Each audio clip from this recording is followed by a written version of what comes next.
Hello mga kainday ko! Ayan, another day, another entry na naman tayo for today's video. Syempre, hindi talaga nawawala ang pagiging isang content creator ni Inday Maria. Kaya kailangan, everyday tayo may entry. Kaya dapat kayo din ay taray may pag-anar. Sa hinaba-haba nga ng panahon mga kainday ko ay nairaos ko na rin ang aking live sa aking 50k followers.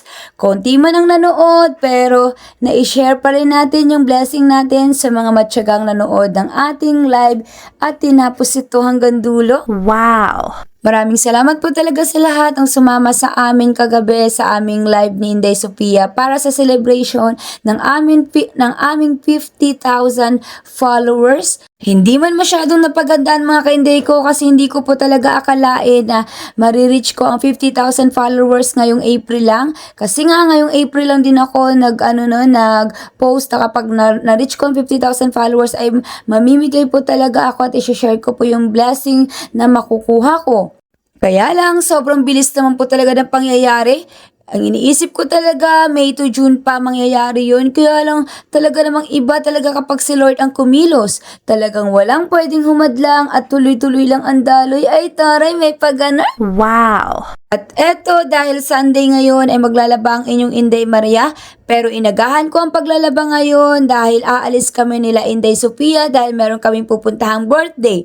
At pupunta rin kami sa bahay ng aking biyanan kasi ilang araw na rin kami hindi nakakapunta doon. Andun pa rin kasi mga kainday ko ang asawa ni Ate Jen. Kaya ayun, dadalhin namin si Caleb doon para makapangulit at makapanggulo sa kanila. Ay taray, may pag-anar! Syempre, eto, entry na naman ang inyong Inday Maria. Kailangan ko talaga magpa-cute sa inyo para ganahan naman kayong manood sa aking long video. Ay taray, may pag-anar! Napatulala nga dyan mga kainday ko si Dudong Caleb dahil pinagsabihan siya ni Ate Sofia niya na wag na muna gagalawin yung chicken. Meron kasing ibinigay yung daddy niya ng fried chicken. Binigay daw yun sa kanila ng kanilang pag-e-extrahan kanina. Kaya ayan, solved na naman ang dalawang bagets dahil meron silang almusal for today's video. At take note, Jollibee pa ito mga kainday ko. Kaya God bless po sa nagbigay at talaga naman ang aking dalawang bagets ay talagang pinag-awayan. Ay taray, may pag-anar! Sobrang favorite po talaga ni Dudong Caleb ang chicken at ang fish mga kainday ko. Kaya every time talaga nakakakita siya ng Jollibee ay talaga naman.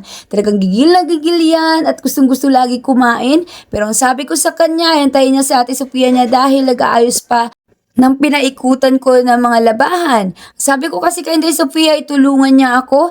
At eto, pagkatapos nga namin maglaba mga kainday ko, ay agad-agad ko lang hinugasan yung mga hugasin namin. Kasi nga, sabi ko kanina sa aking unang intro ay talagang aalis kami for today's video. Ayoko may naiwan na hugasan dahil talagang iniiwan lang din namin nakabukas itong aming bahay. Ay taray, may pag-anar! O wag po kayong mag-alala mga kainday ko dahil nakabili naman po ito sa aming kapitbahay. Nagbebenta po kasi ako ng soft drinks tsaka yelo. Kapag umaalis kami, nanghihinayang ako sa benta.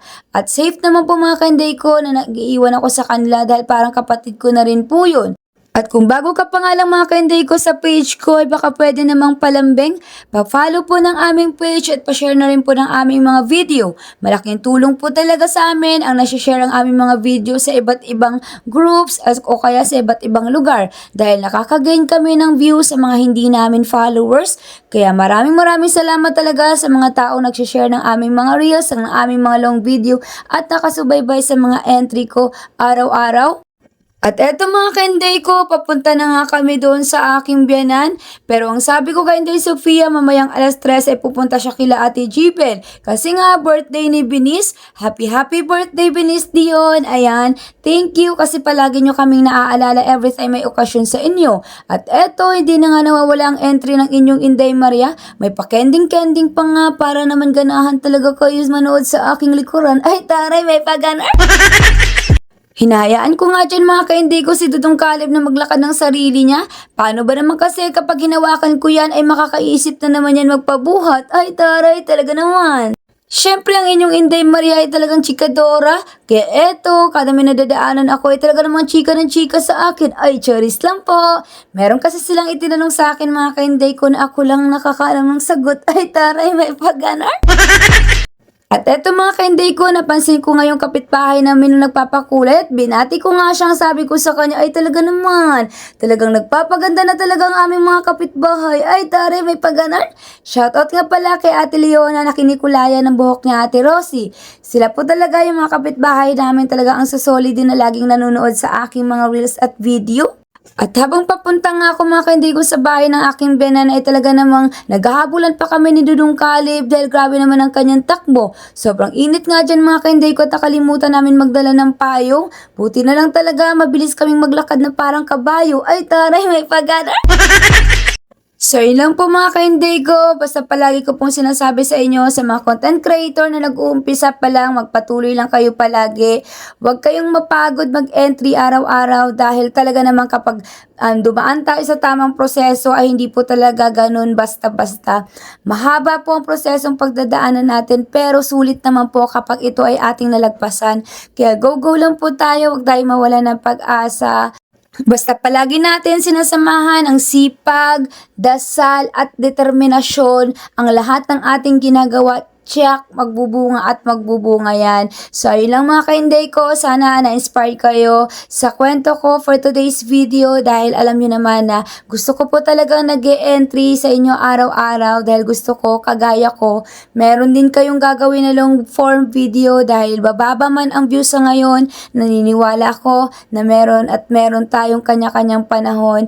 Malay nyo, isang araw magugulat na lang kayo, yung mababang views na yan ay nasa million views na pala. Kaya maraming salamat sa mga na-inspired na manood ng aking video araw-araw. Talagang ginagalingan ko po talaga mga kainday ko para naman po ganahan kayong maging isang content creator. Basta wag po kayong maging negative sa inyong sarili. Magtiwala po kayo sa inyong kakayahan. So, ayun lang po mga kainday ko. Maraming salamat po ulit sa lahat ng mga sumusuporta sa amin, sa patuloy na nanonood ng aking mga video. Good vibes lang po tayo dito palagi. Huwag po kayong magagalit kung ano man yung mga pinopost kong video na minsan iniisip nyo ay bastos. Ang bastos po ay nasa isip lang natin. At eto nga pala mga kainday ko, yung bahay ng may birthday na sila Binis. Ang sabi ko kasi kay Inday Sofia ay i-video sila dahil syempre kasama sila sa entry namin for today's video. Ayan, maraming salamat talaga sa inyo Kuya Wilbert, Ate Jibel, Mama na palagi nyo po kaming naaalala. At syempre busog na ang inyong Dudong Caleb, kaya eto bagsak na po talaga. At talagang tulog na. Kaya ready na ang inyong Inday Maria na mag-live for today's video. So, yun lang po. God bless!